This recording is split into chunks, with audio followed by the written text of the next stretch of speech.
আসসালামু আলাইকুম। প্রিয় দর্শক, আমার ধারণা সোশ্যাল মিডিয়ায় সেই বহুল প্রচারিত ভাইরাল হওয়া ভিডিওটা আপনারা মোটামুটি সবাই দেখেছেন অথবা শুনেছেন, এবং ভিডিওর পাশাপাশি এটা নিয়ে বিভিন্ন মিডিয়াতে, বিভিন্ন পত্রিকার অনলাইন ভার্সনে নিউজও হয়েছে। ঘটনা হলো রাজশাহীর দাউকান্দি সরকারি কলেজে অধ্যক্ষ এবং একজন নারী শিক্ষককে মারধর করা এবং কার্যালয়ে ভাঙচুর করা। এবং ওই নারী শিক্ষককে যে মারধর করছে একজন লোক, এক ভদ্রলোক, উনি হাতে স্যান্ডেল দিয়ে তাকে পিটাচ্ছিলেন, সেই দৃশ্যও কিন্তু অধ্যক্ষের কক্ষে বসেই সেই দৃশ্যও কিন্তু আমরা সবাই দেখেছি।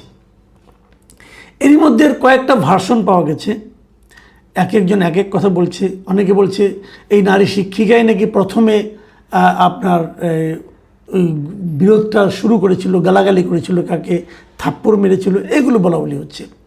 আবার এই যে দৃশ্যটা খুব বেশি দেখা গেছে, জুতা পিটার ব্যাপারটা, যেটা স্যান্ডেল দিয়ে পিটিয়েছে নারী শিক্ষককে, সেই ঘটনার পরেও নাকি আরেকটা দফা মারামারি হয়েছে। আবার ওরা যারা এখান থেকে ছিল এসে তারা আবার বাইরে যেয়ে নিজেদের লোকবল নিয়ে এসে তখন এই শিক্ষককেও পিটিয়েছে, আবার ওখানকার যে প্রিন্সিপাল তাকেও পিটিয়েছে। এবং এই পেটানোর পর শিক্ষক এবং প্রিন্সিপালের রক্তাক্ত দেহ একটা ভিডিও আমি দেখলাম, রক্তাক্ত অবস্থা তারা বসে আছেন। তারপর তাদেরকে চিকিৎসার জন্য রাজশাহী মেডিকেল কলেজে পাঠানো হয়েছে, ওখানে চিকিৎসা হচ্ছে কি, নিশ্চয়ই পরে মামলা টামলা কিছু একটা হবে জানি না। তো যারা এখানে এই কাজ অপকর্মটা করেছে তাদের মোটামুটি প্রাথমিক পরিচয় হলো তারা বিএনপির রাজনীতির সঙ্গে জড়িত।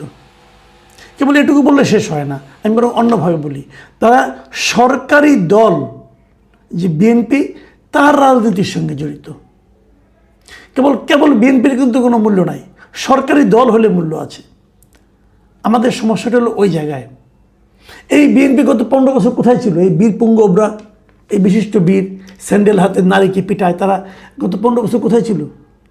কোথাও পাবে না। তখন তারা সবাই ইদরে করতেছিল। যেই তার দল সরকারে এসেছে সেই মাত্র তারা সব এক একজন মহা ক্ষমতাবান রুস্তমে পরিণত হয়েছেন।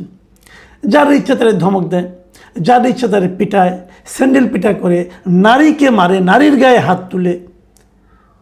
আপনারা তো বলবেন আমি নারী শব্দটাকে আলাদা করে দেখছি কেন? হ্যাঁ, আলাদা করে দেখবো, আলাদা করে অবশ্যই দেখবো। সারা দুনিয়াতেই দেখে তো, সারা দুনিয়াতে 3টা মানুষের মধ্যে 3টা গ্রুপকে সম্পূর্ণ আলাদাভাবে দেখা হয় এবং তাদের গুরুত্ব সম্পূর্ণভাবে বাড়তি দেওয়া হয়। সেই 1 নম্বর কি শিশু, 2 নম্বর হলো বৃদ্ধ, 3 নম্বর হলো নারী।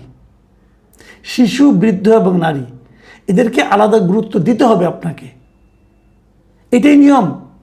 তো যতদিন তারা সরকারি দলে না ছিল ততদিন কিন্তু তাদের এই বাহাদুরিটা দেখা যায় নাই। এখন সরকারি দলে হওয়াতে তারা সবাই এক একজন বাহাদুর হয়ে গেছে, আইন নিয়ে তাদের কোনো মাথা ব্যথা নাই। দেখেন, যেদিন এই ঘটনা ঘটেছে সেদিন কিন্তু ওই কলেজে ডিগ্রি পরীক্ষা চলছিল এবং ডিগ্রি পরীক্ষা উপলক্ষে সেখানে 144 ধারা জারি ছিল। তো যেখানে 144 ধারা জারি, সেখানে এই লোকগুলি ওই কলেজে ঢুকলো কীভাবে? কোন আইনে ঢুকলো? কে ঢুকতে দিল? এবং ঢোকার পর তারা কিন্তু বসে থাকলো কীভাবে? এগুলো জবাব কিন্তু কেউ দিচ্ছে না। আবার ধরেন আরও অনেকগুলি বিষয় এখানে কিন্তু আছে। সেই বিষয়গুলো জানা গেছে কি, যে ওখানে একজন নাকি মৎস্য ব্যবসায়ী গিয়েছিল এবং ওই মৎস্য ব্যবসায়ী এই শিক্ষককে পিটিয়েছেন এবং পরে মৎস্য ব্যবসায়ী লুঙ্গি পরে গিয়েছিল। কিন্তু লক্ষ্য করেন তো, কলেজে মৎস্য ব্যবসায়ীর কাজটা কি? মাস্তানি করতে গেছে।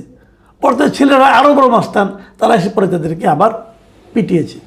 তো এই ঘটনার পর বিএনপি একটা তাৎক্ষণিক সিদ্ধান্ত নিয়েছে। আমি দেখলাম যে রুহুল কবির রিজভী ওনার স্বাক্ষরে একটা সিদ্ধান্তের বিজ্ঞপ্তি দেখলাম।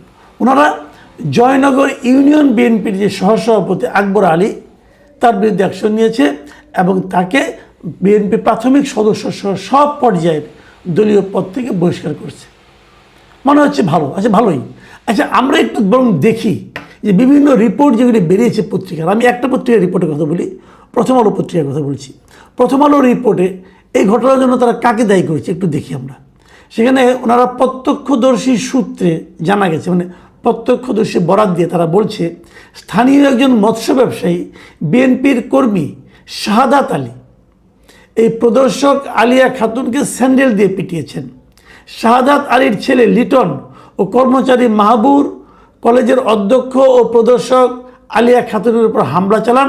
হামলার নেতৃত্ব দিয়েছেন জয়নগর ইউনিয়নের 4 নম্বর ওয়ার্ড বিএনপির সভাপতি এজদার, জয়নগর ইউনিয়ন কৃষক দলের সভাপতি জয়নাল আবেদিন, ব্যবসায়ী আফাজউদ্দিন প্রমুখ।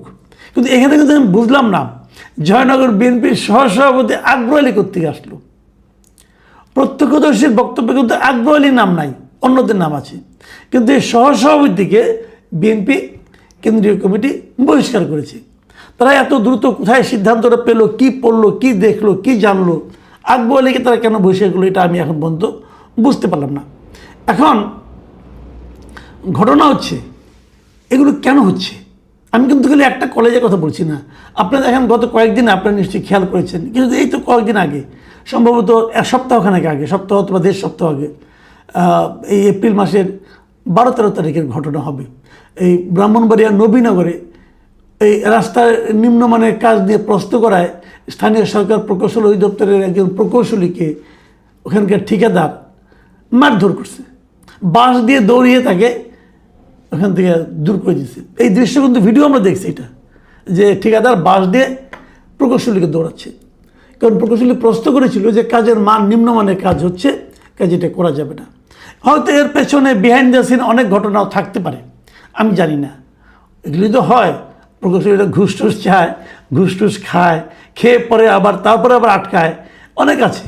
কাজে যারা ঠিকাদার তারা হয়তো বিরক্ত হয়ে অনেক কিছু করতেও পারে, আমি জানি না বিহাইন্ড দ্য সিন কী আছে। কিন্তু আমার প্রশ্ন হলো, বিহাইন্ড দ্য সিন যাই থাকুক না কেন, আপনি একজন লোককে প্রকাশ্য দিবালোকে বাঁশ দিয়ে পিটানোর জন্য বাঁশ দিয়ে দৌড়িয়ে নিয়ে যেতে পারেন, এটা কেন? আবার তার 2 দিন পরেই দেখলাম 17 তারিখে এপ্রিল মাসের কুমিল্লার 14গ্রাম উপজেলার একটা মাদ্রাসায় একজন তরুণ শিক্ষককে মানে একটা কক্ষের দরজা জানলা বন্ধ করে অন্য একজন শিক্ষক মারধর করছে। কেন? যে মারধর করছে সে নাকি দাবি করে যে এই মাদ্রাসার আমি প্রতিষ্ঠাতা এবং সে শিক্ষকও বটে, এবং তার কথা আমাদের সবাই চলতে হবে, না চলে তাই দেশে উত্তম মাধ্যম দিয়ে চটথাপড় মারে। কেন শিক্ষক কেন আরেকজন শিক্ষককে পিটাবে? প্রকৌশলী কেন একজন ঠিকাদারের হাতে মার খাবে? অথবা একজন মৎস্য ব্যবসায়ী সে কেন একজন শিক্ষকের গায়ে হাত তুলবে? যে ভিডিওটা আমরা দেখেছি যে আপনার জুতো দিয়ে ওই শিক্ষককে পেটানো হচ্ছে, সেই ভিডিওতে যখন আমি দেখি, যখন তাকে পেটানো হয়, ওখানে কিন্তু প্রিন্সিপাল ছিলেন কলেজের, আরও প্রায় 7-8 জন ভদ্রলোক ছিলেন, এবং এই ঘটনার সময় তারা কেউ দুজনের কাউকেই ফেরানোর চেষ্টা করেন নাই, কেউ না, ওই স্যান্ডেলওয়ালা কেউ না, অথবা ওই শিক্ষিকাও না, কেউ কাউকে তারা থামানোর চেষ্টা করেন নাই। মানে তারা ঘটনাটা ঘটতে দিয়েছেন, মজা নিয়েছেন আর কি, মজা। তো এই যে বাস্তবতাটা, এটা আসলে কী প্রমাণ করে? আমরা কি একটা অস্থির জাতিতে পরিণত হয়েছি? কিছু হলে গায়ে হাত তুলি। আপনি তো কারো গায়ে হাত তুলতে পারেন না আইন অনুযায়ী, কারো গায়েই না ভাই। আপনি একজন রিক্সাওয়ালার গায়ে হাত তুলতে পারেন না, আর রিক্সাওয়ালাকে তো চটথাপড় মারাটা একটা নিয়মিত ঘটনায় পরিণত হয়েছে। পারেন না, কিন্তু আপনি করেন তো। কেন করেন? পৃথিবীর অন্য কোনো দেশে আপনি এই ধরনের পাবেন না। আপনার সঙ্গে আমার মিলল না, আমি আপনার সঙ্গে থাকবো না, চলে যাব।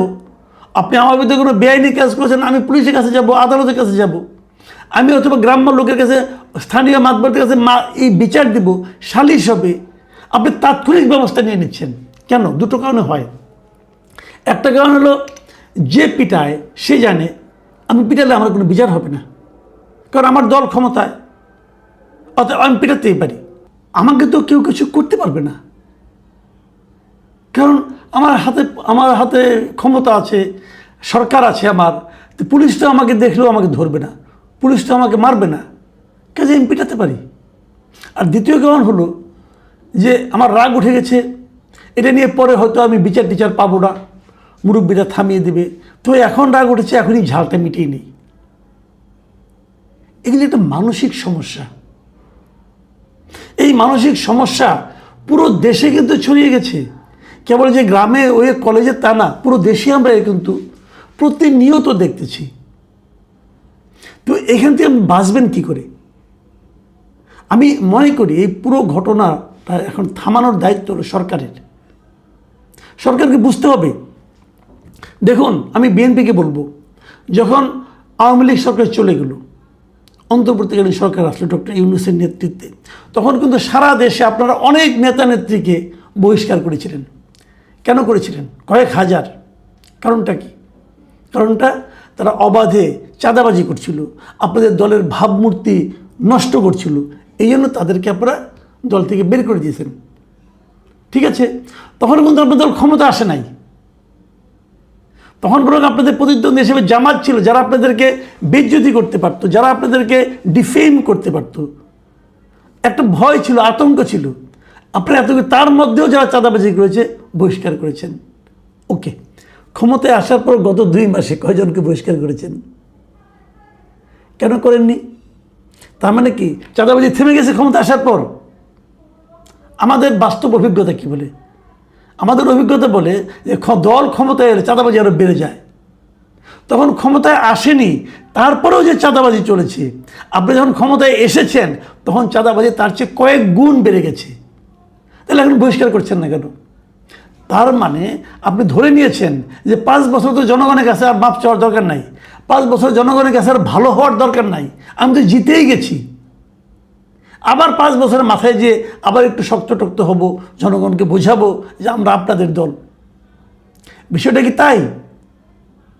এখন তো আগে তো জনগণ তো একটু রাও শব্দ করতো, আমাকে আমার চাঁদাবাজি করছে, আমারটা নিয়ে যাচ্ছে।